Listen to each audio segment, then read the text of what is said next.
नमस्कार दोस्तों, मैं प्रतिभा। आप लोग का स्वागत है कृष्णा वल्ली पीसीएस बाय प्रतिभा में। दोस्तों, हम लोग सामान्य ज्ञान रिमाइंडर देख रहे हैं जो कि यूपी ट्रिपल एससी के लिए बेहद उपयोगी है। और वह हमारा चाहे कि सहायक आयतीकरण अधिकारी हो या फिर विपणन निरीक्षक हो, खाद्य रसद पूर्ति निरीक्षक, या हमारा पेट का एग्जाम हो, अपर जिलाधिकारी हो, इधर हमारा ग्राम विकास अधिकारी, इधर राजस्व निरीक्षक, युवा विकास अधिकारी, कनिष्ठ लिपिक सहायक या लेखपाल के लिए बेहद उपयोगी पुस्तक है जो कि पूजा प्रकाशन की है। दोस्तों, इसमें हम यूपी स्पेशल देख चुके थे और एंशिएंट हिस्ट्री। आज हम मिडवल हिस्ट्री से स्टार्ट करते हैं। दोस्तों, आप लोग से माफ़ी चाहते हैं कि एक हफ्ते बाद हम वीडियो डाल रहे हैं, थोड़ा सा हेल्थ प्रॉब्लम होने के नाते नहीं डाल पाए थे। चलिए आज हम स्टार्ट करते हैं मिडवल हिस्ट्री और इसे एक या दो वीडियो में इसे समाप्त करेंगे। दोस्तों, यदि आप पिछला वीडियो नहीं देखे हैं तो प्लेलिस्ट में लगे हुए हैं, आप वहां से जाके देख सकते हैं। यदि आप चैनल को सब्सक्राइब न किए हों तो प्लीज़ सब्सक्राइब कर लीजिएगा ताकि नोटिफिकेशन आप तक पहुंच सके। चलिए हम स्टार्ट करते हैं मिडवल हिस्ट्री। चलिए दोस्तों, हम मध्यकालीन इतिहास आज देखेंगे। मुस्लिम आक्रमण। चलिए, भारत पर सर्वप्रथम मुस्लिम आक्रमणकारी थे गजनी। भारत पर सर्वप्रथम मुस्लिम आक्रमणकारी थे गजनी के। भारत पर पहला मुस्लिम आक्रमण मोहम्मद बिन कासिम के नेतृत्व में किस वर्ष हुआ था? 711 ईस्वी में। भारत पर पहला मुस्लिम आक्रमण मोहम्मद बिन कासिम के नेतृत्व में किस वर्ष हुआ था? 711 ईस्वी में। मोहम्मद बिन कासिम द्वारा सिंध की विजय कब हुई? 712 ईस्वी में। कौन सा चंदेल शासक महमूद गजनवी से पराजित नहीं हुआ था? विद्याधर। महमूद गजनवी का दरबारी इतिहासकार कौन था? उत्बी। मध्य एशिया किस शासक ने 1192 ईस्वी में भारत को जीता? शिहाबुद्दीन मोहम्मद गौरी ने। मध्य एशिया के किस शासक ने 1192 ईस्वी में भारत को जीता? शिहाबुद्दीन मोहम्मद गौरी ने। महमूद गजनवी के साथ आने वाला मुस्लिम विद्वान था अल बरूनी। किसने एक तरफ संस्कृत मुद्रा लेख के साथ चांदी के सिक्के निर्मित करवाए थे? महमूद गजनवी ने। वह युद्ध जिसमें भारत में मुस्लिम शक्ति की स्थापना हुई, तराइन का द्वितीय युद्ध, 1192 ईस्वी में। मोहम्मद गौरी को सबसे पहले किसने पराजित किया? भीम द्वितीय ने। किस मुस्लिम शासक के सिक्कों पर देवी लक्ष्मी की आकृति बनी है? मोहम्मद गौरी के। चलिए दोस्तों, आगे देखते हैं हम। भारत में मोहम्मद गौरी ने किसको प्रथम अक्ता प्रदान किया? कुतुबुद्दीन ऐबक को। मोहम्मद गौरी ने गढ़वाल राजा जयचंद्र को किस युद्ध में पराजित किया? चंदावर का युद्ध, 1194 ईस्वी। चंदावर का युद्ध कब हुआ था? 1194 ईस्वी में। मोहम्मद गौरी के किस दास ने बंगाल एवं बिहार पर विजय प्राप्त की? बख्तियार खिलजी ने। मोहम्मद गौरी के किस दास ने बंगाल एवं बिहार पर विजय प्राप्त की? बख्तियार खिलजी ने। निम्नलिखित में से आक्रमणकारियों का सही क्रम अधोलिखित है। महमूद गजनवी, मोहम्मद गौरी, चंगेज खां और तैमूर। चलिए, पैगंबर हजरत मोहम्मद का जन्म सऊदी अरब के मक्का में हुआ था 570 ईस्वी में। पैगंबर हजरत मोहम्मद का जन्म सऊदी अरब के मक्का में हुआ था 570 ईस्वी में। गजनी राजवंश की संस्थापक कौन था? अल्पतगीन था। मोहम्मद बिन कासिम ने 712 में सिंध के किस राजा पर आक्रमण किया? राजा दाहिर। मोहम्मद बिन कासिम ने 712 में सिंध के किस राजा पर आक्रमण किया? राजा दाहिर पर। दिल्ली सल्तनत देखते हैं। गुलाम वंश का संस्थापक कौन था? कुतुबुद्दीन ऐबक। गुलाम वंश का संस्थापक कौन था? कुतुबुद्दीन ऐबक। कुतुबुद्दीन ऐबक की राजधानी कहाँ थी? लाहौर। कुतुबुद्दीन ऐबक की राजधानी कहाँ थी? लाहौर। दिल्ली का कौन सा सुल्तान लाख बख्श के नाम से जाना जाता है? कुतुबुद्दीन ऐबक। दिल्ली का कौन सा सुल्तान लाख बख्श के नाम से जाना जाता है? कुतुबुद्दीन ऐबक। चलिए दोस्तों आगे बढ़ते हैं।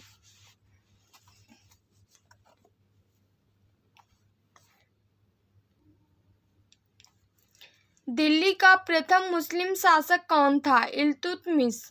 दिल्ली का प्रथम मुस्लिम शासक कौन था? इल्तुतमिश। मंगोल आक्रमणकारी चंगेज खां भारत की उत्तरी पश्चिमी सीमा पर किसके काल में आया था? इल्तुतमिश के। मंगोल आक्रमणकारी चंगेज खां भारत की उत्तरी पश्चिमी सीमा पर किसके काल में आया था? इल्तुतमिश के। किसने दिल्ली को सल्तनत काल की राजधानी के रूप में स्थापित किया? इल्तुतमिश। किस वंश के सुल्तानों ने सबसे अधिक समय तक देश में राज्य किया? तुगलक वंश। किस वंश के सुल्तानों ने सबसे अधिक समय तक देश में राज्य किया? तुगलक वंश ने। सुल्तान कुतुबुद्दीन ऐबक की मृत्यु कैसी हुई? चौगान क्रीड़ा के खेल से। खेल के दौरान अश्व से गिरने के पश्चात उनकी मृत्यु हो गई। कौन मध्यकालीन भारत की प्रथम महिला शासक थी? रजिया सुल्तान। कौन मध्यकालीन भारत की प्रथम महिला शासक थी? तो रजिया सुल्तान। इल्तुतमिश ने बिहार में अपना सूबेदार किसे नियुक्त किया? मलिक जानी को। रजिया बेगम को सत्ताच्युत करने में किसका हाथ था? तुर्कों का। दिल्ली के सुल्तान बलबन का पूरा नाम क्या था? गयासुद्दीन बलबन। नीचे दिए गए सुल्तानों का सही क्रम क्या है? रुकनुद्दीन थे, मुबारक खान, फिरोज शाह तुगलक, फिर आजम शाह। रुकनुद्दीन, मुबारक खान, फिरोज शाह तुगलक, फिर आजम शाह। दिल्ली के किस सुल्तान ने इस उद्देश्य से एक अनुवाद विभाग की स्थापना की कि जिससे दोनों संप्रदायों के लोगों को एक दूसरे के विचारों की बेहतर समझ हो सके? फिरोज तुगलक। रानी पद्मिनी का नाम अलाउद्दीन की चित्तौड़ विजय से जोड़ा जाता है। उसके पति का नाम था राणा रतन सिंह। रानी पद्मिनी का नाम अलाउद्दीन की चित्तौड़ विजय से जोड़ा जाता है। उसके पति का नाम था राणा रतन सिंह। जब उसने राजस्व प्राप्त किया तो वह शरीयत के नियमों और आदेशों से पूर्णतः स्वतंत्र था। बरनी ने यह कथन किस सुल्तान के लिए कहा था? अलाउद्दीन खिलजी। दिल्ली की किस सुल्तान ने सिकंदर सानी की उपाधि धारण की थी? अलाउद्दीन खिलजी ने। दिल्ली की किस सुल्तान ने सिकंदर सानी की उपाधि धारण की थी? अलाउद्दीन खिलजी ने। बाजार नियंत्रण प्रथा लागू की थी? अलाउद्दीन खिलजी ने। बाजार नियंत्रण प्रथा लागू की थी? अलाउद्दीन खिलजी ने। सल्तनत काल के सिक्के थे टका, ससगनी, जीतल। टका और ससगनी हमारा चांदी का सिक्का था और जीतल तांबा का। सल्तनत काल के सिक्के टका, ससगनी और जीतल।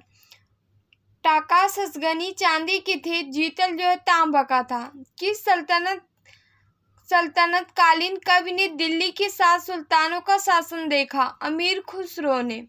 अमीर खुसरो का जन्म कहाँ हुआ था? पटियाला कासगंज में। अमीर खुसरो का जन्म कहाँ हुआ था? तो पटियाला कासगंज में। तूतीय हिंद किसे कहा जाता था? अमीर खुसरो को। तूतीय हिंद किसे कहा जाता था? अमीर खुसरो को। अमीर खुसरो ने किसके विकास में अग्रणी भूमिका निभाई थी? खड़ी बोली के। पुराणों का अध्ययन करने वाला प्रथम मुसलमान था अल-बरूनी। पुराणों का अध्ययन करने वाला प्रथम मुसलमान था अल-बरूनी। हिंदी और फारसी दोनों भाषाओं का विद्वान था अमीर खुसरो। हिंदी और फारसी दोनों भाषाओं का विद्वान था अमीर खुसरो। किस मध्यकालीन भारतीय लेखक ने अमेरिका की खोज का उल्लेख किया? अबुल फजल ने। किस मध्यकालीन भारतीय लेखक ने अमेरिका की खोज का उल्लेख किया? अबुल फजल ने। तबकात-ए-नासिरी के लेखक कौन था? मिनहाज उस सिराज। तबकात-ए-नासिरी के लेखक कौन था? मिनहाज उस सिराज ने। दिल्ली का वह मुस्लिम जिसने अपने संस्मरण लिखे, वह था फिरोज तुगलक। किस वाद्य यंत्र को हिंदू मुस्लिम गान वाद्यों का सबसे श्रेष्ठ मिश्रण माना गया है? सितार। कौन सा राजपूत राजा संगीत पर एक पुस्तक के लेखक के रूप में जाना जाता है? राणा कुंभा। प्रथम मुस्लिम जिसने सर्वप्रथम हिंदी शब्दों का मुहावरों का प्रयोग अपनी रचनाओं में किया? अमीर खुसरो। प्रथम मुस्लिम जिसने सर्वप्रथम हिंदी शब्दों का मुहावरों का प्रयोग अपनी रचनाओं में किया? अमीर खुसरो। अमीर खुसरो ने किसके विकास में अग्रगामी भूमिका निभाई? खड़ी बोली। भारत में पोलो खेल के प्रचलन किया था? तुर्कों ने। किस राजवंश के अंतर्गत विजारत का चरमोत्कर्ष हुआ? तुगलक। किस राजवंश के अंतर्गत विजारत का चरमोत्कर्ष हुआ? तुगलक।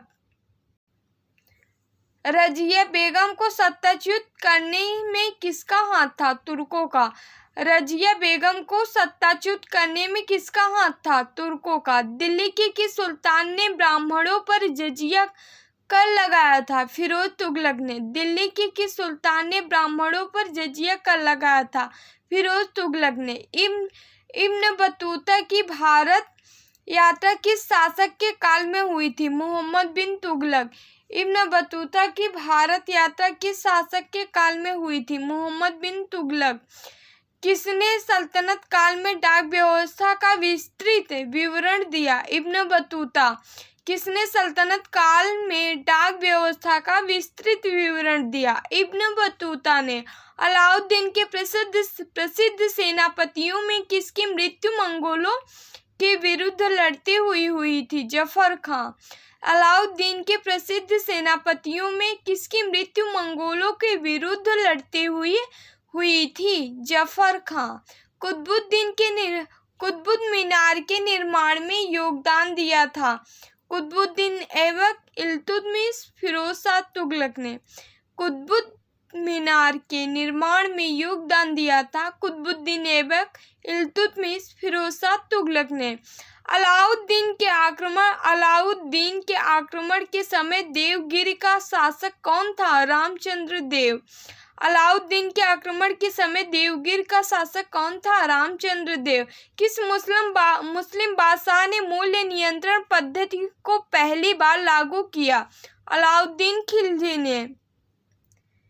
किस मुस्लिम बादशाह ने मूल्य नियंत्रण पद्धति को पहली बार लागू किया? अलाउद्दीन खिलजी ने। अलाई दरवाजा का निर्माण किस सुल्तान ने करवाया था? अलाउद्दीन खिलजी ने। किसने भारत में प्रसिद्ध फारसी त्योहार नवरोज को आरंभ करवाया? गयासुद्दीन बलबन ने। किसने भारत में प्रसिद्ध फारसी त्योहार नवरोज को आरंभ करवाया? गयासुद्दीन बलबन ने। दिल्ली के किस सुल्तान के विषय में कहा जाता है कि उसने रक्त और लौह की नीति अपनाई? गयासुद्दीन बलबन ने। किसने दिल्ली के किस सुल्तान के विषय में कहा जाता है कि उसने रक्त और लौह की नीति अपनाई? गयासुद्दीन बलबन ने। दिल्ली के किस सुल्तान ने एक पृथक कृषि विभाग की एवं फसल चक्र की योजना बनाई थी? मोहम्मद बिन तुगलक ने। दिल्ली के किस सुल्तान ने एक पृथक कृषि विभाग एवं फसल चक्र की योजना बनाई थी? मोहम्मद बिन तुगलक ने। होली त्योहार के सार्वजनिक उत्सव में भाग लेने वाला दिल्ली का प्रथम सुल्तान कौन था? मोहम्मद बिन तुगलक। होली त्योहार के सार्वजनिक उत्सव में भाग लेने वाला दिल्ली का प्रथम सुल्तान कौन था? मोहम्मद बिन तुगलक। इतिहासकार बदायूनी ने किसकी मृत्यु पर कहा था कि सुल्तान को अपनी प्रजा से और प्रजा को सुल्तान से मुक्ति मिल गई? मोहम्मद बिन तुगलक की। इतिहासकार बदायूनी ने किसकी मृत्यु पर कहा था कि सुल्तान को अपनी प्रजा से और प्रजा को सुल्तान से मुक्ति मिल गई? मोहम्मद बिन तुगलक की। दिल्ली का वह सुल्तान जो दान दक्षिणा के बारे में काफी ध्यान रखता था और इसके लिए एक विभाग दीवान ए खैरात स्थापित किया। फिरोज तुगलक। दिल्ली का सुल्तान जो दान दक्षिणा के बारे में काफी ध्यान रखता था और इसके लिए एक विभाग दीवान ए खैरात स्थापित किया। फिरोज तुगलक। सर्वप्रथम लोक निर्माण विभाग की स्थापना किसने की? फिरोज शाह तुगलक ने। किस सुल्तान के दरबार में सबसे अधिक गुलाम थे? फिरोज शाह तुगलक के। किस सुल्तान के दरबार में सबसे अधिक गुलाम थे? फिरोज शाह तुगलक के। हब-ए-सर्ब अथवा सिंचाई का लगाने वाला दिल्ली का प्रथम सुल्तान कौन था? फिरोज शाह तुगलक। हब-ए-सर्ब अथवा सिंचाई का लगाने वाला दिल्ली का प्रथम सुल्तान कौन था? फिरोज शाह तुगलक। दिल्ली का कौन सा सुल्तान अशोक स्तंभ को दिल्ली लाया था? फिरोज शाह तुगलक। दिल्ली का कौन सा सुल्तान अशोक स्तंभ को दिल्ली लाया था? फिरोज शाह तुगलक ने। चित्तौड़ का कीर्ति स्तंभ किसके शासन काल में निर्मित हुआ था? राणा कुंभा के। चित्तौड़ का कीर्ति स्तंभ किसके शासन काल में निर्मित हुआ?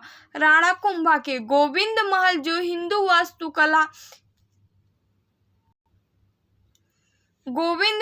हिंदू वास्तुकला का अप्रतिम उदाहरण है, स्थित है दतिया में।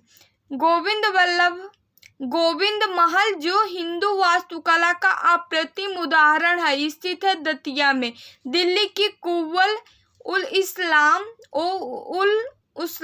मस्जिद के प्रांगण में उन्नत प्रसिद्ध लौह स्तंभ किसके स्मृति में है?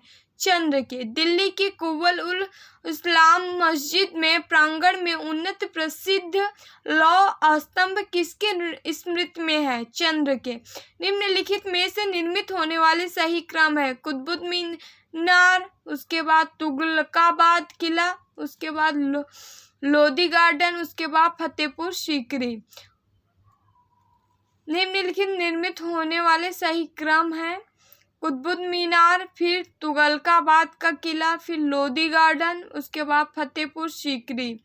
भारत में स्थित मकबरा जो शुद्ध इस्लामी शैली में निर्मित हुआ? बलबन का मकबरा। भारत में स्थित मकबरा जो शुद्ध इस्लामी शैली में निर्मित हुआ? बलबन का मकबरा। किस सुल्तान ने कुतुब मीनार की 5वीं मंजिल का निर्माण करवाया? फिरोज शाह तुगलक। किस सुल्तान ने कुतुब मीनार की 5वीं मंजिल का निर्माण करवाया? फिरोज शाह तुगलक। अधोलिखित व्यक्तियों ने भारत में विभिन्न समय पर राज्य किया, उसके राज्य का सही कालक्रम है? रजिया सुल्तान, फिर अलाउद्दीन खिलजी, फिर शेर शाह, फिर अकबर। अधोलिखित व्यक्तियों में भारत में विभिन्न समय पर राज्य किया, उनके राज्य का सही क्रम, फिर रजिया सुल्तान, अलाउद्दीन खिलजी, शेरशाह, अकबर। अधोलिखित यात्रियों के पधारने का सही कालक्रम है? Al-Biruni, Ibn Battuta, Tavernier, मनुची। अधोलिखित यात्रियों के पधारने का सही कालानुक्रम है? Al-Biruni, Ibn Battuta, Tavernier, मनुची। Taimur lung के आक्रमण के बाद दिल्ली में किस वंश का शासन स्थापित हुआ? सैयद वंश का। तैमूर लंग के आक्रमण के बाद दिल्ली में किस वंश का शासन स्थापित हुआ? सैयद वंश का। तैमूर लंग ने किस वर्ष भारत पर आक्रमण किया? 1398 में, 1398 ईस्वी में।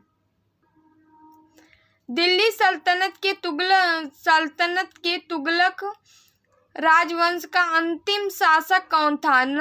नासिर-उद-दीन महमूद। दिल्ली सल्तनत के तुगलक राजवंश का अंतिम शासक कौन था? नासिर-उद-दीन महमूद। राज्य के खर्च पर हज की व्यवस्था करने वाला पहला भारतीय शासक था? फिरोज तुगलक। राज्य के खर्च पर हज की व्यवस्था करने वाला पहला भारतीय शासक था? फिरोज तुगलक। दिल्ली की राजगद्दी पर अफगान शासकों के शासन का एक सही कालानुक्रम है? बहलोल लोदी, सिकंदर शाह, इब्राहिम लोदी। दिल्ली की राजगद्दी पर अफगान शासकों के शासन का एक सही कालानुक्रम है? बहलोल लोदी, सिकंदर शाह, इब्राहिम लोदी। मध्ययुगीन शासकों में कौन एक उच्च शिक्षित था? मोहम्मद बिन तुगलक और इब्राहिम लोदी। मध्ययुगीन शासकों में कौन एक उच्च शिक्षित था? मोहम्मद बिन तुगलक और इब्राहिम लोदी। किस सुल्तान ने आगरा नगर बसाया? सिकंदर लोदी ने। किस सुल्तान ने आगरा नगर बसाया? सिकंदर लोदी ने। दिल्ली सल्तनत की दरबारी भाषा थी फारसी। दिल्ली सल्तनत की दरबारी भाषा थी फारसी। दिल्ली के किस सुल्तान को इतिहासकारों ने विरोधों का मिश्रण बताया? मोहम्मद बिन तुगलक। दिल्ली के किस सुल्तान को इतिहासकारों ने विरोध का मिश्रण बताया? मोहम्मद बिन तुगलक। चलिए दोस्तों आगे देखते हैं। हिंदू शाही राज्य के किस शासक ने तुर्कों से बार बार पराजित होने के कारण ग्लानिवश आत्मदाह कर लिया था? जयपाल ने। हिंदू शाही राज्य के किस शासक ने तुर्कों से बार बार पराजित होने के कारण ग्लानिवश आत्मदाह कर लिया था? जयपाल ने। किसने ढोल की तेज आवाज के साथ एक महिला को अपने पति की चिता के साथ स्वतः को जला देने के दृश्यों का भयानक चित्रण किया? इब्न बतूता ने। किसने ढोल की तेज आवाज के साथ एक महिला को अपने पति की चिता के साथ स्वतः को जला देने के दृश्यों का भयानक चित्रण किया? इब्न बतूता ने। वह रोमन सम्राट अगस्टस की भांति सावधान था कि वह दूसरों की तरह शक्तिशाली न लगे और वह दूसरों के स्तर से अधिक न लगे। यह संदर्भ किसका है? बहलोल लोदी का। कौन गुलरुखी के उपनाम से कविताएं लिखता था? सिकंदर लोदी। कौन गुलरुखी उपनाम से कविताएं लिखा करता था? सिकंदर लोदी। अलाई दरवाजे किसका मुख्य द्वार था? कुतुब मीनार का। अलाई दरवाजे किसका मुख्य द्वार था? कुतुब मीनार का। विजयनगर साम्राज्य। जब विजयनगर की स्थापना हुई तो उस समय दिल्ली सल्तनत का सुल्तान कौन था? मोहम्मद बिन तुगलक। जब विजयनगर साम्राज्य हम लोग देख रहे हैं। जब विजयनगर की स्थापना हुई उस समय दिल्ली सल्तनत का सुल्तान कौन था? मोहम्मद बिन तुगलक। हरिहर एवं बुक्का ने किस गुरु के आशीर्वाद से 1336 ईस्वी में विजयनगर की स्थापना की? विद्यारण्य के। हरिहर एवं बुक्का ने किस गुरु के आशीर्वाद से 1336 ईस्वी में विजयनगर की स्थापना की? विद्यारण्य की। विजयनगर की स्थापना किसने की थी? हरिहर और बुक्का ने। विजयनगर के उस पहले शासक की पहचान करें जिसने बहमनियों से गोवा को छीना था? हरिहर द्वितीय। विजयनगर के उस पहले शासक की पहचान करें जिसने बहमनियों से गोवा को छीना था? हरिहर द्वितीय ने।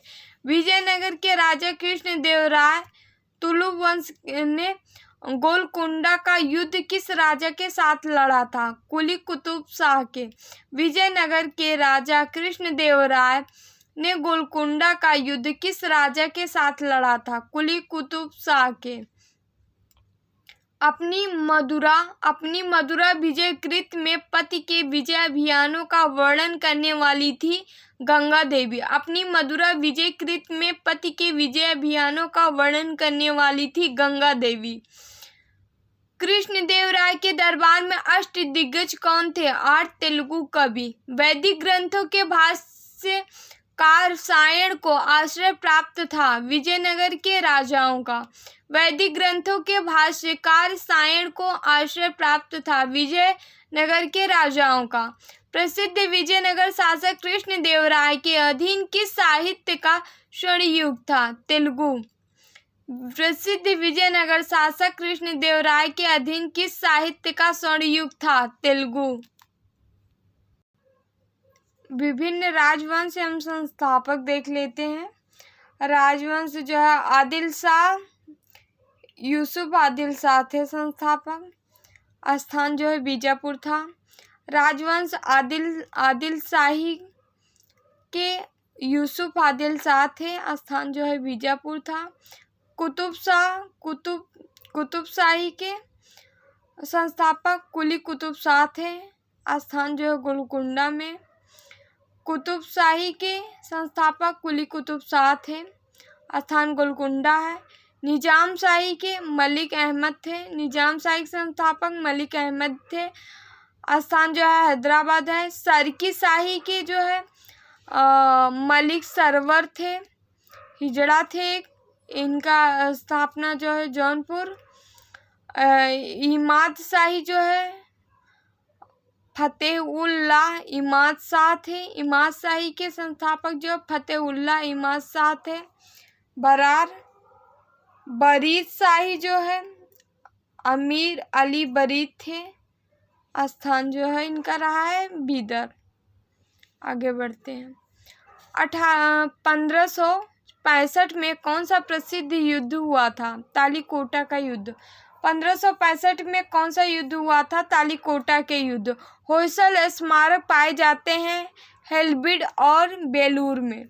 होयसल स्मारक पाए जाते हैं हेल्बिड और बेलूर में। प्रसिद्ध विजय विट्ठल मंदिर जिसके 56 जो है तक्षित स्तंभ से संगीतमय स्वर निकलते हैं, कहाँ अवस्थित है? हम्पी में। निर्माण किसने कराया था? तो कृष्णदेवराय। प्रसिद्ध विजय विट्ठल मंदिर जिसके 56 तक्षित स्तंभ से संगीतमय स्वर निकलते हैं, कहाँ अवस्थित है? हम्पी में। निर्माण किसने कराया था? तो कृष्णदेवराय ने। होयसलों की प्राचीन राजधानी द्वार समुद्र का वर्तमान नाम है हेल्बिड। हेल्बिड। होयसलों की प्राचीन राजधानी द्वार समुद्र का नाम है हेल्बिड। चलिए दोस्तों आगे बढ़ते हैं।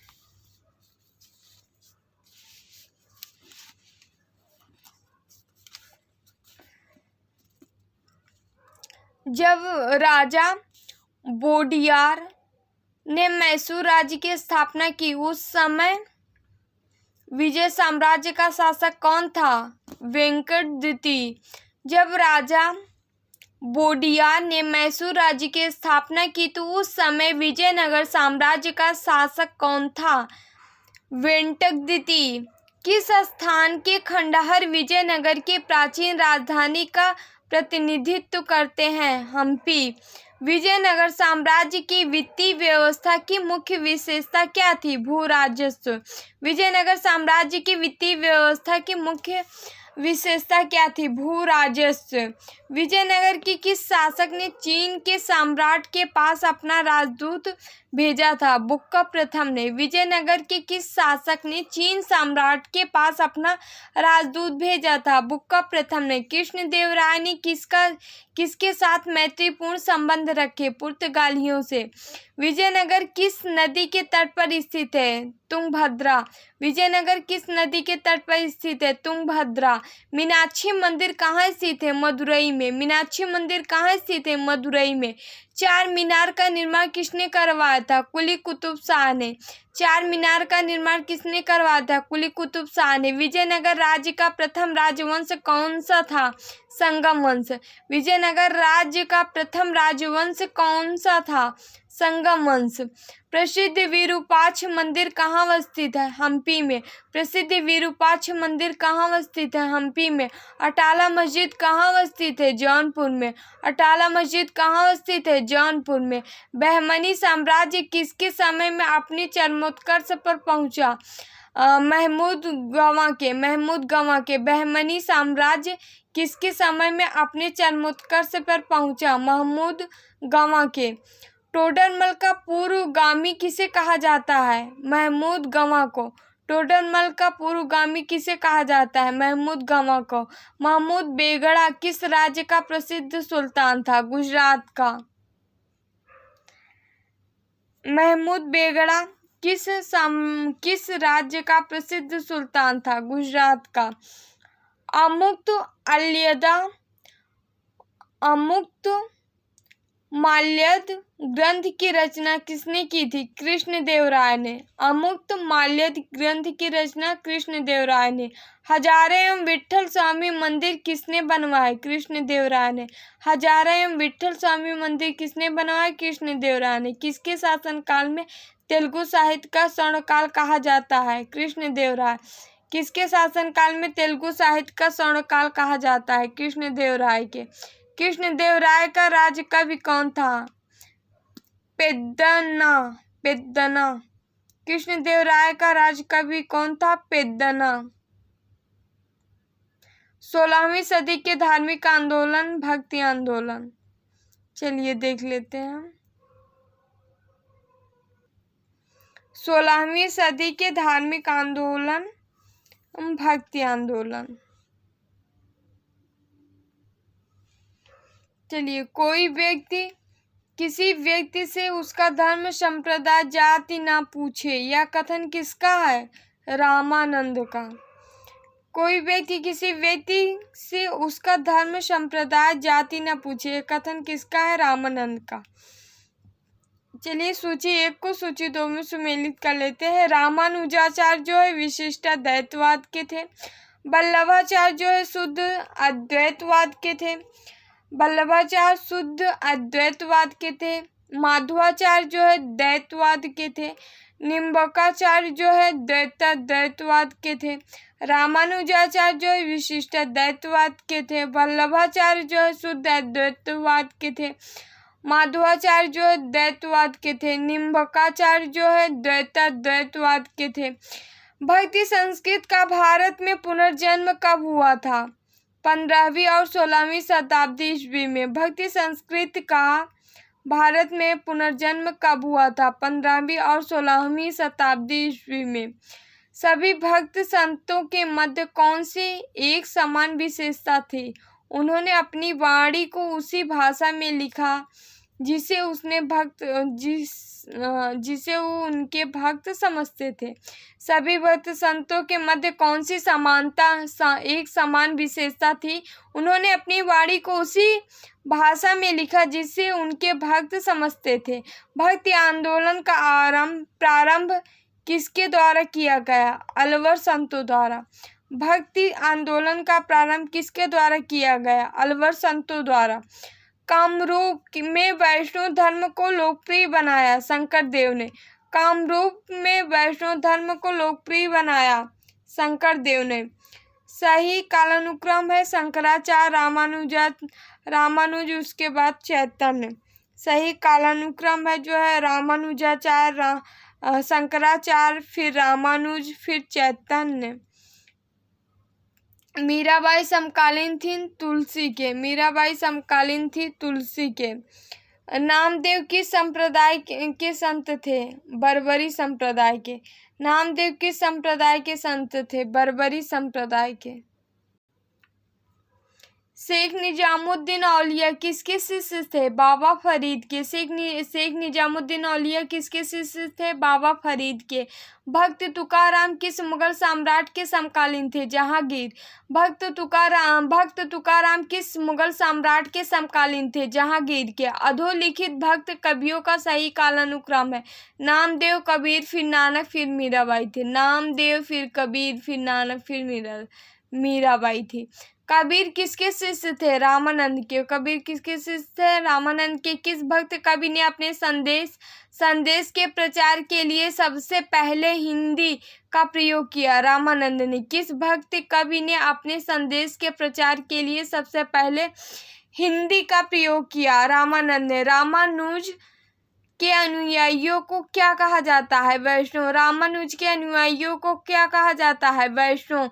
कबीर एवं धर्म दास के मध्य संवादों के संकलन का शीर्षक क्या है? अमर मूल। अमर मूल। वैष्णव चैतन्य महाप्रभु किस संप्रदाय से संबद्ध है? उनका संबंध था जो है वैष्णव से, चैतन्य महाप्रभु का। उसके बाद जो तुलसीदास किसके समकालीन थे? अकबर तथा जहांगीर के। तुलसीदास किसके समकालीन थे? अकबर तथा जहांगीर के।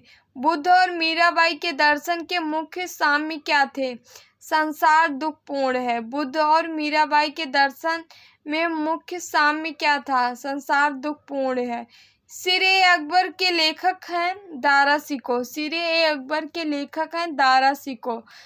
दाराशिकोह ने किस शीर्षक के अंतर्गत उपनिषदों का फारसी में अनुवाद किया? सिर-ए-अकबर,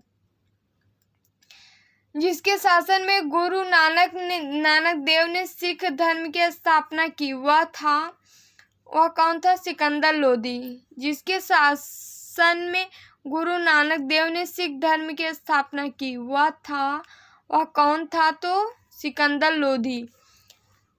कृष्ण जीवन परक प्रेम वाटिका काव्य की रचना की थी रश खान ने। कृष्ण जीवन परक प्रेम वाटिका की रचना की थी रश खान ने। 12 मासा की रचना किसने की थी? मलिक मोहम्मद जायसी ने। 12 मासा की रचना किसने की थी? मलिक मोहम्मद जायसी। पुष्टि मार्ग के दर्शन की स्थापना किसने की थी? वल्लभाचार्य ने। पुष्टि मार्ग के दर्शन की स्थापना किसने की थी? वल्लभाचार्य ने। प्रसिद्ध भक्त कवियत्री मीराबाई के पति का नाम था राजकुमार भोजराज। किस सूफी संत ने विचारों को सिखों के धर्म ग्रंथ आदि ग्रंथ में संकलित किया? फरीदुद्दीन गंज-ए-शकर। काव्य अभिव्यक्ति के रूप में उर्दू का प्रयोग करने वाला पहला लेखक कौन था? लेखक था अमीर खुसरो। काव्य अभिव्यक्ति के रूप में उर्दू का प्रयोग करने वाला पहला लेखक कौन था? पहला लेखक था अमीर खुसरो। किस सूफी संत ने कहा था कि हनोज दिल्ली दूर अस्त, दिल्ली दूर है? शेख निजामुद्दीन औलिया। किस सूफी संत ने कहा था हनोज दिल्ली दूर अस्त, दिल्ली दूर है? शेख निजामुद्दीन औलिया। अकबर किस सूफी संत का बड़ा आदर करता था और जिसके आशीर्वाद से शहजादा सलीम का जन्म हुआ था? शेख सलीम चिश्ती। अकबर किस सूफी संत का बड़ा आदर करता था और जिसके आशीर्वाद से शहजादा सलीम का जन्म हुआ? शेख सलीम चिश्ती। मुगल बादशाह औरंगजेब को किस सूफी सिलसिले में दिलचस्पी थी और उसे अपनाया था? नक्शबंदी। मुगल बादशाह औरंगजेब की किस सूफी सिलसिले में दिलचस्पी थी और उसे अपनाया भी था? नक्शबंदी। ईश्वर केवल मनुष्य के सद्गुण को पहचानता है और तथा उसकी जाति नहीं पूछता है। आगामी दुनिया में कोई जाति नहीं है, यह सिद्धांत किस भक्त संत का है? नानक का। भारत में चिश्तिया सूफी मत को किसने स्थापित किया? ख्वाजा मोइनुद्दीन ने। भारत में चिश्तिया सूफी मत को किसने स्थापित किया? ख्वाजा मोइनुद्दीन ने। प्रसिद्ध संत सलीम चिश्ती कहाँ रहते थे? फतेहपुर सीकरी में। प्रसिद्ध संत सलीम चिश्ती कहाँ रहते थे? फतेहपुर सीकरी में। किस सूफी संत की मान्यता थी कि भक्ति संगीत ईश्वर के निकट पहुँचने का एक साधन है? मोइनुद्दीन चिश्ती। किस सूफी संत की मान्यता थी कि भक्ति संगीत ईश्वर के निकट पहुँचने की एक साधना है? मोइनुद्दीन चिश्ती। शेख निजामुद्दीन औलिया की दरगाह कहाँ स्थित है? दिल्ली में। शेख निजामुद्दीन औलिया की दरगाह कहाँ स्थित है? दिल्ली में। गुरु नानक का जन्म स्थल है ननकाना। गुरु नानक का जन्म स्थल है ननकाना। चलिए दोस्तों आगे बढ़ते हैं। सूफीवाद के सिलसिलों में कौन संगीत के विरुद्ध था? नक्शबंदिया। किसे शेख उल हिंद की पदवी प्रदान की गई थी? शेख सलीम चिश्ती को। किसे शेख उल हिंद की पदवी प्रदान की गई थी? शेख सलीम चिश्ती को। किस सुल्तान ने निजामुद्दीन औलिया से भेंट करने से इनकार कर दिया था? अलाउद्दीन खिलजी ने। प्रतिवर्ष प्रसिद्ध सूफी संत हाजी वारिस अली शाह की मजार पर मेला कहाँ लगता है? देवा शरीफ में। प्रतिवर्ष सूफी संत हाजी वारिस अली शाह की मजार पर मेला कहाँ लगता है? देवा शरीफ में। किस सूफी संत ने कृष्ण को औलिया के रूप में माना? शाह मोहम्मद गौस ने। किस सूफी संत ने कृष्ण को औलिया के रूप में माना? शाह मोहम्मद गौस ने। शंकराचार्य के बारे में देख लेते हैं हम कुछ।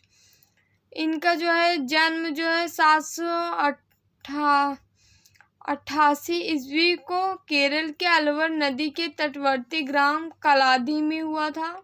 मृत्यु जो है 820 ईस्वी को बद्रीनाथ में हुआ। पिता जो है शिव गुरु थे, माता जो है आर्यांबा थी, सुभद्रा जिनको कहा जाता है। प्रथम इनको कहा जाता था, प्रथम गुरु जो है गोविंद योगी थे और उपाधि जो है परमहंस। जीवनीकार जो है आनंद गिरी हैं इनके। दार्शनिक मत जो है अद्वैतवाद है। दार्शनिक मत पूछा जाता है, द्वैतवाद है। इनका कार्य देख लेते हैं, इम्पोर्टेंट है। दक्षिण भारत में धार्मिक जीवन हेतु नव ब्राह्मण धर्म की स्थापना की, जिसके विकास में शंकराचार्य का महत्वपूर्ण योगदान था। नव ब्राह्मण धर्म के विकास ने जैन और बौद्ध धर्म के प्रभाव को कम किया तथा शैव और वैष्णव धर्म को अधिक शक्तिशाली बनाया, जिसके परिणाम स्वरूप समाज में एक बार पुनः ब्राह्मणों का वर्चस्व स्थापित होने लगा तथा बड़ी संख्या में मंदिरों और मूर्तियों का निर्माण होने लगा। चलिए, बौद्ध और जैन धर्म का सामना करने के लिए बुद्ध संघ की तरह ही सन्यासियों के लिए तपस्वी वर्ग का पुनर्गठन किया। हिंदू धर्म को सुव्यवस्थित करने के लिए शंकराचार्य ने स्मृति संप्रदाय की स्थापना की, जिसमें पंचदेवोपासना का विधान है। आदि शंकराचार्य द्वारा स्थापित 4 मठ थे। ज्योतिष मठ जो है ये जो है स्थल बद्रीनाथ में उत्तराखंड में है। उसके बाद गोवर्धन पीठ जो है ये जो है पुरी में है, उड़ीसा में। उसके बाद शारदा पीठ जो है हमारा गुजरात में द्वारिका में है। उसके बाद श्रृंगेरी पीठ जो है कर्नाटक मैसूर में है। चलिए, दार्शनिक मत इनके जो है शंकराचार्य ज्ञान मार्गी थे, जगत को मिथ्या तथा ब्रह्म को ही सत्य मानते थे। ब्रह्म प्राप्ति के लिए उन्होंने ज्ञान मार्ग पर बल दिया। उनका जो है दर्शन अद्वैतवाद के नाम से प्रसिद्ध है। प्रमुख इनके रचनाएं थे ब्रह्म सूत्र भाष्य थी, गीता भाष्य थी, उपदेश शासी थी, प्रपंच थी, सार तंत्र तथा मरीसा पंचम प्रमुख हैं। विशेष इनका जो देख लेते हैं, शंकराचार्य शैव तथा बौद्ध दर्शन से भी प्रभावित थे। बौद्ध धर्म की महायान शाखा से प्रभावित होने के कारण उन्होंने प्रच्छन्न बौद्ध कहा गया। बौद्ध धर्म की महान शाखा से प्रभावित थे शंकराचार्य, याद रखिएगा आप लोग। प्रभावित होने के कारण उन्हें प्रच्छन्न बौद्ध कहा गया। चलिए आगे बढ़ते हैं। रामानुजाचार्य संबंधित थे विशिष्टाद्वैतवाद से। रामानुजाचार्य संबंधित थे विशिष्टाद्वैतवाद से। बरकरी संप्रदाय के संत थे नामदेव। बरकरी संप्रदाय के संत थे नामदेव। भक्ति काल के प्रमुख संत उनके संप्रदाय मत थे। देख लीजिए, शंकराचार्य जो है स्मृति संप्रदाय से थे, अद्वैतवाद इनका मत था। उसके बाद जो है रामानुजाचार्य का जो है श्री संप्रदाय था, इनका विशिष्टाद्वैतवाद था। रामानुजाचार्य जो है विशिष्टाद्वैतवाद। निम्बकाचार्य जो है द्वैताद्वैतवाद से थे। निम्बकाचार्य जो है द्वैताद्वैतवाद से थे। माधवाचार्य जो है द्वैतवाद से थे। बल्लभाचार्य जो है शुद्धाद्वैतवाद से थे। ये चार पांच हैं जो पूछे जाते हैं अक्सर प्रवर्तक एवं इनके मत। तो ये आप लोग देख लीजिए, हम बता रहे हैं। उसके बाद वीडियो रोक करके आप लोग देख लीजिएगा, जो पूछे जाते हैं वो हम बता दे रहे हैं। शंकराचार्य जो है अद्वैतवाद जो है अद्वैतवाद से। रामानुजाचार्य जो है विशिष्टाद्वैतवाद से। निम्बकाचार्य जो है द्वैताद्वैतवाद से। माधवाचार्य जो है द्वैतवाद से। बल्लभाचार्य जो है शुद्ध द्वैतवाद से हैं। चलिए दोस्तों आगे बढ़ते हैं। मुगल वंश हम देखते हैं। मुगल वंश में पानीपत के प्रथम युद्ध 1526 में बाबर ने किसको हराया था? इब्राहिम लोदी को। पानीपत के प्रथम युद्ध 1526 ईस्वी में बाबर ने किसको हराया? इब्राहिम लोदी को। बाबर की इब्राहिम लोदी पर विजय का प्रमुख कारण क्या था? उसका तोपखाना। बाबर की इब्राहिम लोदी पर विजय का प्रमुख कारण क्या था? उसका तोपखाना। बाबर के साम्राज्य में सम्मिलित थे काबुल का क्षेत्र, पंजाब का क्षेत्र, आधुनिक उत्तर प्रदेश का क्षेत्र। बाबर के साम्राज्य में सम्मिलित थे काबुल का क्षेत्र, पंजाब का क्षेत्र, आधुनिक उत्तर प्रदेश का क्षेत्र।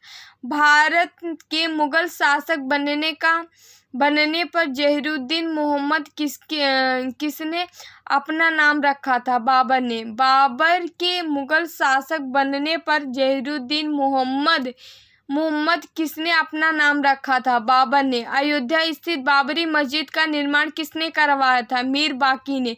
अयोध्या स्थित बाबरी मस्जिद का निर्माण किसने करवाया था? मीर बाकी ने। वह मुगल सम्राट जिसके जीवन से धैर्य व संकल्प से सफलता की शिक्षा मिलती है। जहीरुद्दीन मोहम्मद बाबर। वह मुगल सम्राट जिसके जीवन से धैर्य व संकल्प से सफलता की शिक्षा मिलती है। जहीरुद्दीन मोहम्मद बाबर ने।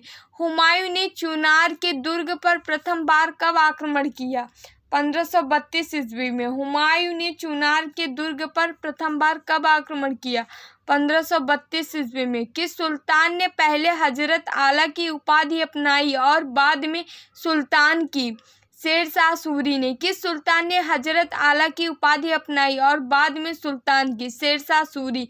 हुमायूं द्वारा लड़े गए 4 प्रमुख युद्धों तिथि अनुसार सही कालानुक्रम है देवरा, चौसा, कन्नौज और सरहिंद। शेरशाह की मृत्यु कहाँ हुई थी? कलिंजर में। शेरशाह की मृत्यु हुई थी कलिंजर में। चलिए दोस्तों आगे हम देखते हैं। दोस्तों आप लोग से कहना चाहेंगे यदि आप लोग चैनल को सब्सक्राइब नहीं किए हो तो प्लीज़ प्लीज़ प्लीज़ सब्सक्राइब कर लीजिएगा ताकि आप लोगों तक नोटिफिकेशन पहुंच सके। चलिए, शेरशाह का मकबरा कहाँ है? सासाराम में। शेरशाह का मकबरा कहाँ है? सासाराम में। मुगलों एवं मेवाड़ के राणा के मध्य चित्तौड़ की संधि किस शासक के शासनकाल में हस्ताक्षरित हुई थी? जहांगीर के। किसने अपने बादशाह पति के लिए मकबरे का निर्माण करवाया था? हाजी बेगम ने। किसने अपने बादशाह पति के लिए मकबरे का निर्माण करवाया था? हाजी बेगम ने। शेरशाह काल में अंतर्गत तांबे के दाम और चांदी का रुपए की विनिमय दर क्या थी? चांदी के सिक्का किसने शुरू किया? तो शेरशाह ने चांदी का सिक्का किसने शुरू किया? शेरशाह ने। कृषकों की मदद के लिए किस सुल्तान ने पट्टा और काबूलियत की व्यवस्था प्रारंभ की थी? शेरशाह ने। कृषकों की मदद के लिए किस सुल्तान ने पट्टा एवं काबूलियत की व्यवस्था प्रारंभ की थी? शेरशाह ने। हिंदू तथा ईरानी वास्तुकला का समन्वय हमें देखने को सर्वप्रथम कहाँ मिलता है? ताजमहल में। हिंदू तथा ईरानी वास्तुकला का समन्वय देखने को सर्वप्रथम कहाँ मिलता है? ताजमहल में। एकमात्र मुट्ठी भर बाजरे के चक्कर में मैंने अपना साम्राज्य खो दिया होता, यह कथन किसका है? शेरशाह का। भारत में ग्रांड ट्रंक रोड बनवाई थी शेरशाह सूरी ने। भारत में ग्रांड ट्रंक रोड जो है बनवाई थी किसने? शेरशाह सूरी ने। शेरशाह की महानता का द्योतक था प्रशासनिक सुधार। शेरशाह की महानता का द्योतक था प्रशासनिक सुधार। मुबाय्यान नामक पद्य शैली के जन्मदाता बाबर ने अपने आत्मकथा तुजु के बाबरी किस भाषा में लिखी थी? तुर्की में। मुबाय्यान नामक पद्य शैली के जन्मदाता बाबर ने अपनी आत्मकथा तुझे के बाबरी किस भाषा में लिखी? तुर्की में। बाबर ने पहली बार पश्चिम से कहाँ होकर भारत में प्रवेश किया? पंजाब। अकबरकालीन महत्वपूर्ण कार्य हैं, कुछ देख लेते हैं दोस्तों।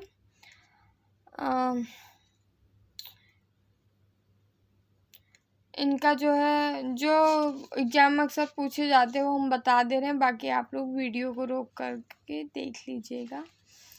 देखिए, इनका जन्म जो है 1542 ईस्वी में हुआ था। 1556 में जो है इनका राज्याभिषेक हो गया था। 1560 में बैरम खां का पतन हुआ।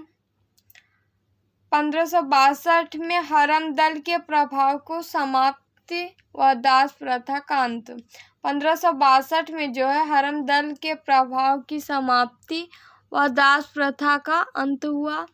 1563 ईस्वी में जो है तीर्थ यात्रा कर की समाप्ति हुई। 1563 ईस्वी में तीर्थ यात्रा कर की समाप्ति की अकबर ने। 1564 में जजिया कर की समाप्त किया और 1567 में मनसबदारी व्यवस्था प्रारंभ की। 1563 में तीर्थ यात्रा कर की समाप्ति। 1564 में जजिया कर की समाप्ति। 1567 में 67 मनसबदारी व्यवस्था प्रारंभ की। 1571 में फतेहपुर सीकरी की स्थापना व राजधानी बनाया। उसके बाद जो है 1574 में देख लेते हैं, दास प्रथा प्रारंभ हुआ 1574 में। उसके बाद जो है 1583 ईस्वी में इलाही संवत की स्थापना की। 1583 ईस्वी में इलाही संवत की स्थापना की और उसके बाद जो है 1605 ईस्वी में अकबर की मृत्यु हो गई। कुछ इम्पोर्टेंट डेट थे और घटना थी जो हम लोग देखें। अब बाकी आप लोग वीडियो को रोक करके देख लीजिएगा एक बार। चलिए आगे बढ़ते हैं।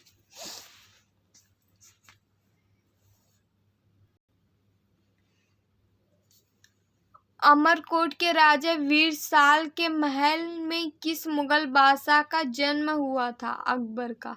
अमरकोट के राजा वीरसाल के महल में किस मुगल बादशाह का जन्म हुआ? अकबर का। हमीदा बानो बेगम किसका नाम था? अकबर की माता का। हमीदा बानो बेगम किसका नाम था? अकबर की माता का। पर्दा शासन 1560 से 64 ईस्वी के लिए जिम्मेदार अतला खैल या हरम दल की सर्वप्रमुख सदस्य थी जो है माहम अनगा थी।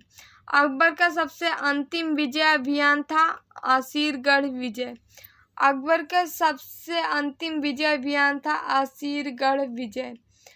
राजा बीरबल की उपाधि किसे दी गई? महेश दास को। राजा बीरबल की उपाधि किसे दी गई? महेश दास को। अकबर की युवावस्था में उसका संरक्षक कौन था? बैरम खां। अकबर की युवावस्था में उसका संरक्षक कौन था? बैरम खां। रामचरितमानस के लेखक तुलसीदास किसके शासन काल से संबंधित थे? अकबर के। प्रसिद्ध मुस्लिम शासिका चांद बीबी जिसने बरार को अकबर को सौंपा किस राज्य से संबंधित थे?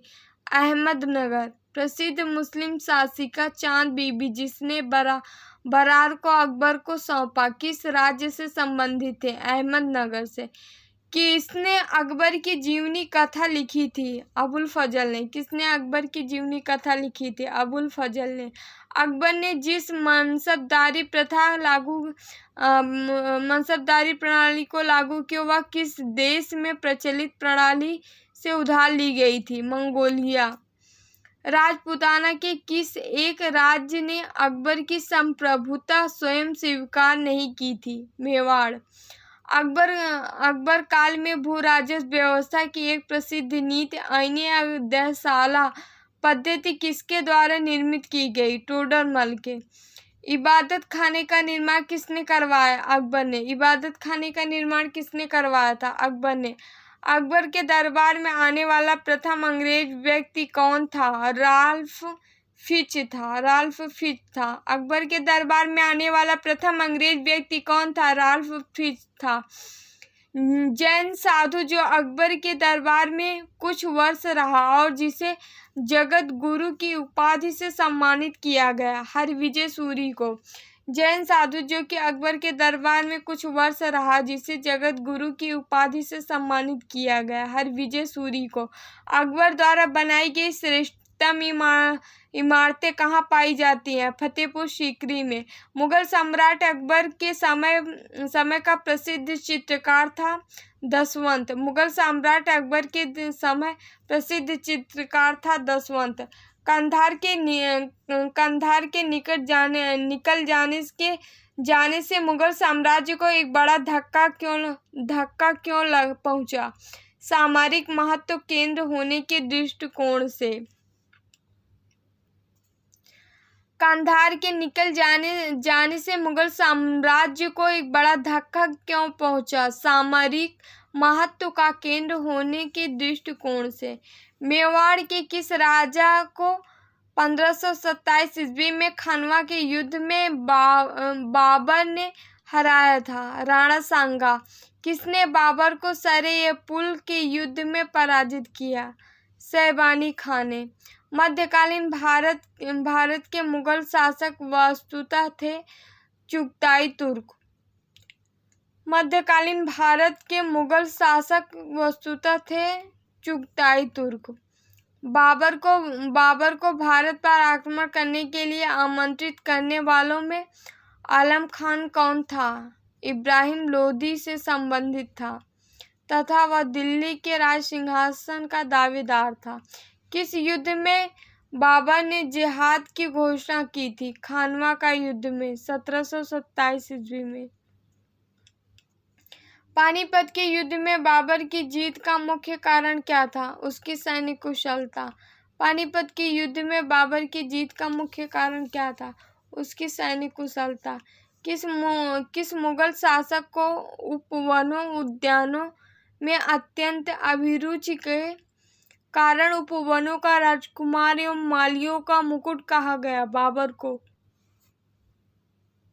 किस मुगल शासक को उपवनों उद्यानों में अत्यंत अभिरुचि के कारण उपवनों का राजकुमार एवं मालियों का मुकुट कहा गया? बाबर को। किस युद्ध को जीतने के बाद शेरशाह ने दिल्ली में अफगान सत्ता की स्थापना की? बिलग्राम का युद्ध।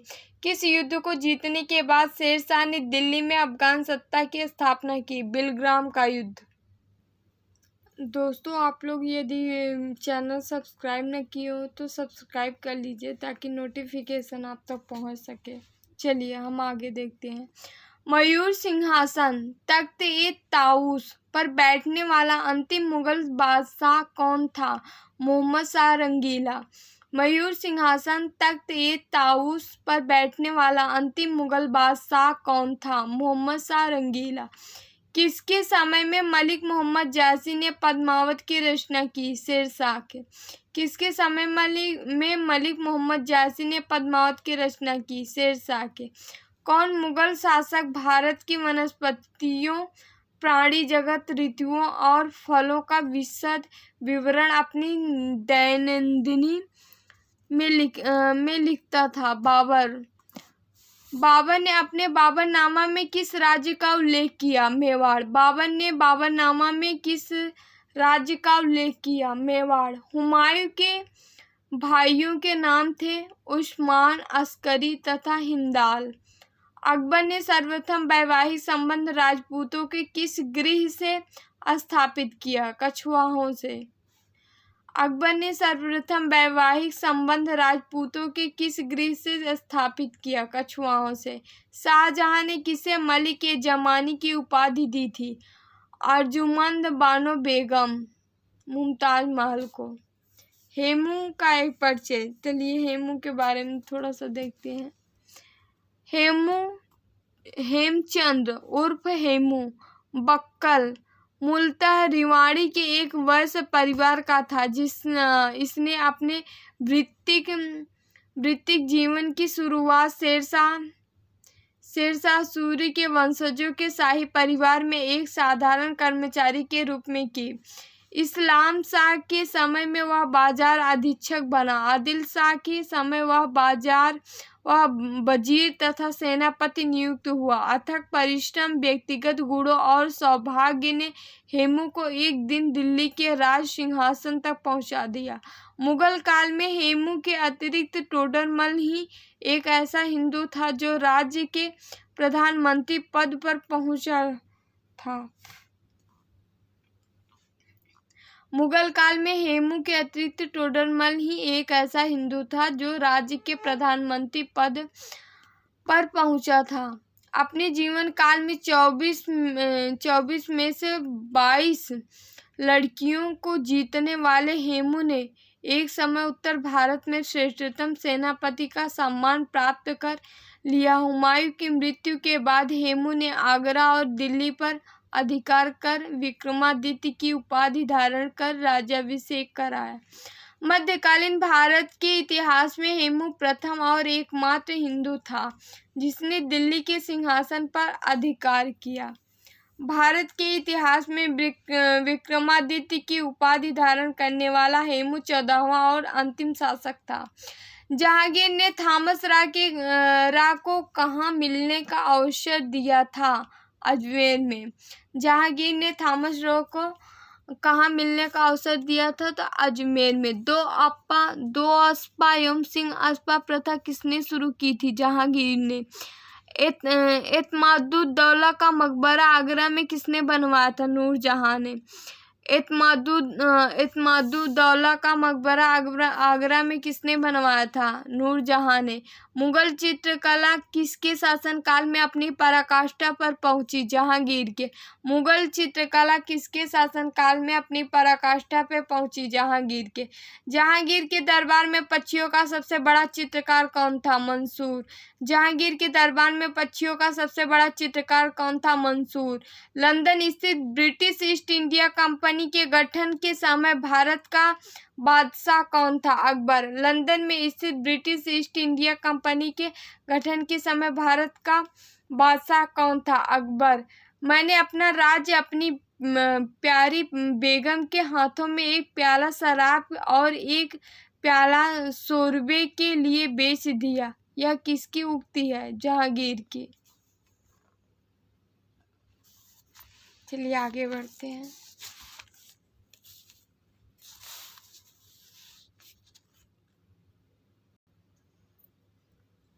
वह मुगल बादशाह जिसने श्रीनगर गढ़वाल में आश्रय लिया। सुलेमान सिको। वह मुगल बादशाह जिसने श्रीनगर गढ़वाल में आश्रय लिया। सुलेमान सिको। किस मुगल सेनापति के साथ शिवाजी ने 1665 ईस्वी में पुरंदर की संधि पर हस्ताक्षर किया? जयसिंह। किस मुगल सेनापति के साथ शिवाजी ने 1665 ईस्वी में पुरंदर की संधि पर हस्ताक्षर किए थे? जयसिंह ने। औरंगजेब ने बीजापुर की विजय कब प्राप्त की थी? 1668 ईस्वी में। औरंगजेब ने बीजापुर की विजय कब प्राप्त की? 1686 ईस्वी में। औरंगजेब के किस पुत्र ने विद्रोह करके राजपूतों के विरुद्ध अपने पिता की स्थिति दुर्बल कर दी थी? अकबर। औरंगजेब के किस पुत्र ने विद्रोह करके राजपूतों के विरुद्ध अपने पिता की स्थिति दुर्बल कर दी? अकबर ने। किस मुगल बादशाह का 2 बार राज्याभिषेक हुआ? औरंगजेब का। किस मुगल बादशाह का 2 बार राज्याभिषेक हुआ? औरंगजेब का। औरंगजेब ने जोधपुर के शासक जसवंत सिंह को 1658 ईस्वी में धर्मट के युद्ध में पराजित किया था। धर्मट किस राज्य में स्थित है? मध्य प्रदेश में।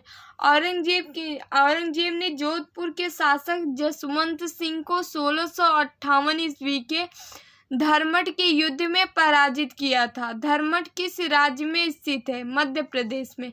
किस मुगल बादशाह को जिंदा पीर कहा जाता था? औरंगजेब को। किस मुगल बादशाह को जिंदा पीर कहा जाता था? औरंगजेब को। धर्मट का युद्ध किसके बीच लड़ा गया?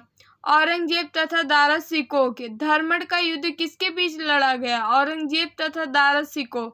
जजिया कर किसके शासनकाल में पुनः लगाया गया था? औरंगजेब के। जजिया कर किसके शासनकाल में पुनः लगाया गया? औरंगजेब के। मेहरुन्निसा किस सम्राट की पुत्री थी औरंगजेब की। मेहरुन्निसा किस सम्राट की पुत्री थी औरंगजेब की। गुजरी महल किसने बनवाया था मान सिंह ने। गुजरी महल किसने बनवाया था मान सिंह ने। बीबी का मकबरा का निर्माण था औरंगजेब। बीबी का मकबरा का निर्माता था औरंगजेब। बीबी के मकबरा का निर्माता था औरंगजेब। सर्वाधिक हिंदू अधिकारी की नियुक्ति करने वाला मुगल सम्राट था औरंगजेब। सर्वाधिक हिंदू अधिकारी की नियुक्ति करने वाला मुगल सम्राट था औरंगजेब। मध्यकाल में बटाई शब्द का अर्थ क्या था लगान निर्धारण का तरीका। मध्यकाल में बटाई शब्द का अर्थ क्या था लगान निर्धारण का तरीका। मुगल शासक ने तांबे का सिक्का कहलाता था दाम। मुगल शासक में तांबे का सिक्का कहलाता था दाम। चित्रकला की मुगल शैली का प्रारंभ किया था हुमायूं ने। चित्रकला की मुगल शैली का प्रारंभ किया था हुमायूं ने। प्रातः काल में गाया जाने वाला राग क्या था तोड़ी। तानसेन का मकबरा कहाँ स्थित है ग्वालियर में। तानसेन का मकबरा कहाँ स्थित है ग्वालियर में। तानसेन बैजू बाबरा और गोपाल नायक जैसे संगीतज्ञों ने स्वामी हरिदास के प्रशिक्षण प्राप्त किया। स्वामी हरिदास के अनुयायियों ने कितने संगीत अर्चना केंद्र स्थापित किए थे तो 5। चित्रकला की मुगल कलम भारतीय लघु चित्रकला की रीढ़ है। किस कलम पर मुगल चित्रकला का प्रभाव नहीं पड़ा कालीघाट के। मुगल चित्रकला के विषय में निम्न तथ्य संबंधित है। युद्ध दृश्य, पशु पक्षी और प्राकृतिक दृश्य, दरबारी चित्रण।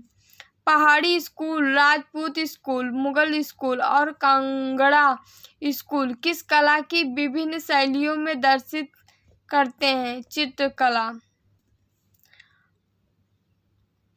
कौन सी ऐतिहासिक इमारत भारतीय तथा फारसी वास्तुकला शैली का उदाहरण है हुमायूं का मकबरा। किस बादशाह को प्रबुद्ध निरंकुश कहा जा सकता है अकबर को। किस बादशाह को प्रबुद्ध निरंकुश कहा जा सकता है अकबर को। अकबर द्वारा दीवान का पूर्ण रूपेण दर्जा दिया जाने वाला प्रथम व्यक्ति था मुजफ्फर खां तुर्बती। हल्दी घाटी के युद्ध के पीछे अकबर का प्रमुख उद्देश्य क्या था राणा प्रताप को अपनी अधीन लाना। हल्दी घाटी के युद्ध के पीछे अकबर का मुख्य उद्देश्य क्या था राणा प्रताप को अपने अधीन लाना। चलिए दोस्तों आगे बढ़ते हैं। अकबर के साथ युद्ध करने वाली रानी दुर्गावती कहाँ की रानी थी मंडला की। अकबर के साथ युद्ध करने वाली रानी दुर्गावती कहाँ की रानी थी मंडला की। अकबर के काल में महाभारत का फारसी में अनुवाद किसके निर्देशन में हुआ था फैजी के। पंचमहल बादशाह अकबर ने कहाँ निर्मित करवाया था फतेहपुर सीकरी में। पंचमहल बादशाह अकबर ने कहाँ निर्मित करवाया था फतेहपुर सीकरी में।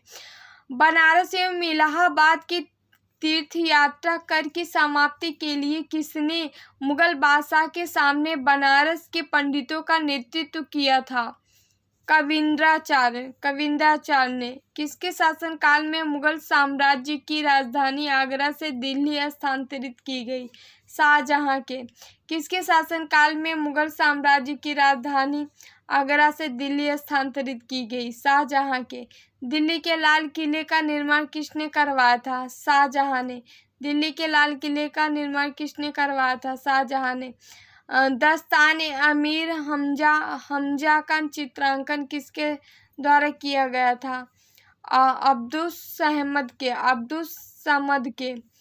मुगल सम्राट जहांदार शाह के शासनकाल का समय से पूर्व अंत कैसे हुआ एक युद्ध में वह अपने भतीजे द्वारा पराजित हुए। नादिर शाह के आक्रमण के समय कौन मुगल शासक था मोहम्मद शाह रंगीला। नादिर शाह के आक्रमण के समय कौन मुगल शासक था मोहम्मद शाह रंगीला। अंतिम मुगल सम्राट बहादुर शाह था उसके पिता का नाम था अकबर शाह द्वितीय। अंतिम मुगल सम्राट बहादुर शाह था उसके पिता का नाम जो है अकबर शाह द्वितीय था। किसके शासनकाल में हिजड़ों तथा महिलाओं के एक वर्ग का प्रभुत्व था? मोहम्मद शाह के। किस मुगल सम्राट ने अंग्रेजों को बंगाल में शुल्क मुक्त व्यापार की सुविधा प्रदान की थी? फारूक शियर ने।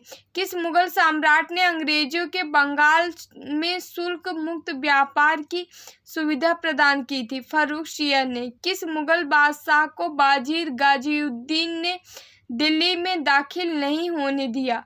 शाह आलम द्वितीय को। मुगल प्रशासन में मदद-ए-मास किसको इंगित कराता है? विद्वानों को दी जाने वाली राजस्व मुक्त अनुदत्त भूमि। अकबर द्वारा बनाई गई कौन सी इमारत का नक्शा बौद्ध विहार की तरह है? पंचमहल। ईस्ट इंडिया कंपनी ने जहांगीर की दरबार में किसे भेजा? हॉकिंस को। ईस्ट इंडिया कंपनी ने जहांगीर के दरबार में किसे भेजा? हॉकिंस को। भारत में इंग्लैंड का कौन सा दूत जहांगीर के पीछे अजमेर से मांडू चला आया था? Thomas raw.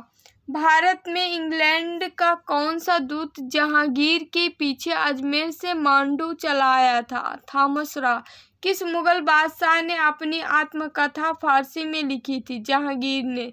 शेख सलीम चिश्ती का मकबरा स्थित है फतेहपुर सीकरी में। अबुल फजल के हत्यारे को किसने पुरस्कृत किया था? जहांगीर ने। अबुल फजल के हत्यारे को किसने पुरस्कृत किया? अब जहांगीर ने। किस मुगल शासक का मकबरा भारत में नहीं है? बाबर एवं जहांगीर का।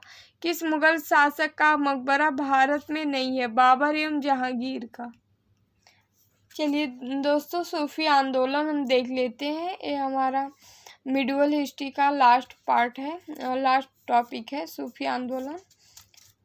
आज मिडिवल हिस्ट्री समाप्त हो जाएगी, इसके बाद हम मॉडर्न हिस्ट्री देखेंगे। भारत में किस सूफी सिलसिले को सर्वाधिक लोकप्रियता मिली? चिश्ती को। भारत में किस सूफी सिलसिले को सर्वाधिक लोकप्रियता मिली? चिश्ती को।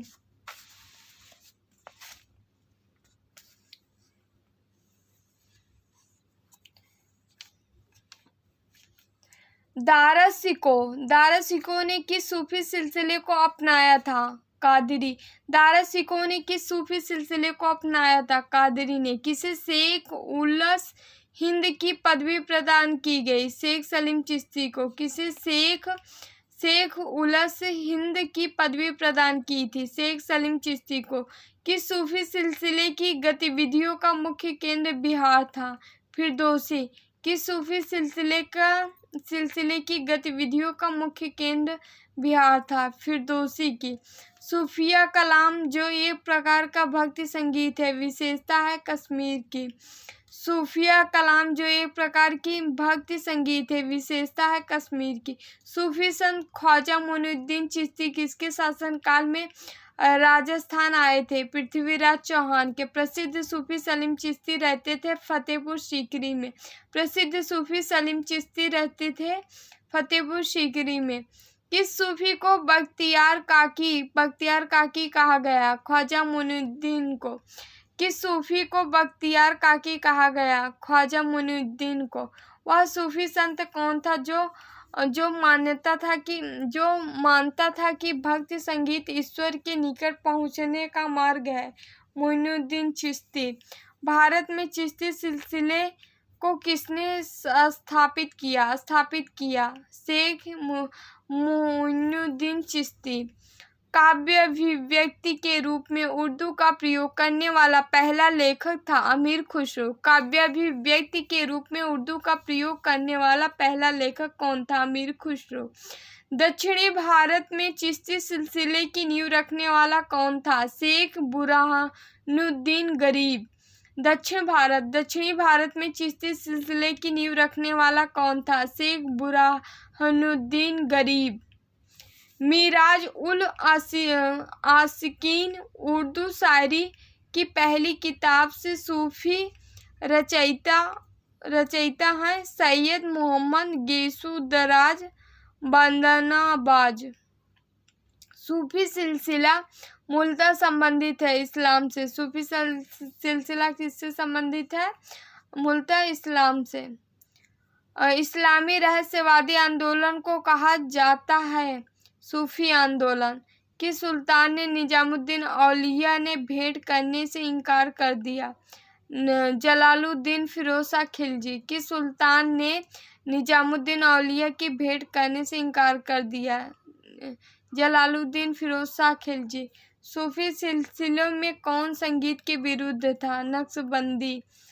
दारासिकों के किस शीर्षक ने उपनिषदों का फारसी में अनुवाद किया था? सिर-ए-अकबर। संप्रदाय तथा उसके संस्थापक हैं, देख लीजिए। चिश्ती संप्रदाय के जो है अबू अब्दाल चिश्ती थे। सुहरावर्दी के शिहाबुद्दीन सुहरावर्दी थे। उसके बाद कादरी संप्रदाय के शेख अब्दुल कादिर जिलानी थे। नक्शबंदी संप्रदाय के बहाउद्दीन नक्शबंदी थे। चिश्ती संप्रदाय के संस्थापक अबू अब्दाल चिश्ती थे। सुहरावर्दी संप्रदाय के शिहाबुद्दीन सुहरावर्दी थे। कादरी संप्रदाय के शेख अब्दुल कादिर जिलानी थे और नक्शबंदी संप्रदाय के बहाउद्दीन नक्शबंदी थे। जो पूछे जाते हैं वो हम बता दिए हैं, बाकी वीडियो को रोक कर के आप लोग देख लीजिएगा। चलिए दोस्तों, आज मेडिवल हिस्ट्री यहीं समाप्त हुई।